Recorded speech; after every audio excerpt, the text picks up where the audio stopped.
السلام علیکم۔ کراچی میں ہر شخص ہائپر کیوں؟ مہنگائی نے لوگوں کو ڈپریشن کا مریض بنا دیا۔ کھندا ٹکرانے کے سبب گولیاں چل گئیں۔ فائرنگ سے ایک شخص جاں بحق، 2 زخمی ہو گئے۔ کیا آپ حالات حاضرہ سے آگاہی حاصل کرنا چاہتے ہیں؟ خبر کے پیچھے چھپے اصل حقائق جاننا چاہتے ہیں تو ابھی سبسکرائب کیجئے جلمل پاکستان کو اور ساتھ ہی گھنٹی کے نشان پر کلک کر دیں۔ آپ کو بتاتے چلیں کہ کراچی کے علاقے پاک کالونی میں کھندا ٹکرانے کے سبب گولیاں چل گئی۔ فائرنگ کے واقعے میں ایک شخص جاں بحق جبکہ 2 افراد زخمی ہو گئے۔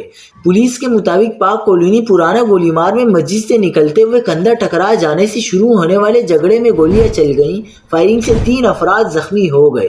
زخمیوں کو طبی امداد کے لیے سول اسپتال منتقل کیا گیا، تاہم عباس رحمان نامی زخمی شخص دوران علاج دم توڑ گیا۔ پولیس نے فائرنگ کے الزام میں 6 افراد کو حراست میں لے کر اسلحہ بھی برآمد کر لیا۔ دوسری جانب گلشن حدید فیز 1 میں گھر سے ایک شخص کی گلا کٹی لاش ملی۔ پولیس کا بتانا ہے کہ مقتول کی شناخت 65 سال کے شمن علی کے نام سے ہوئی ہے۔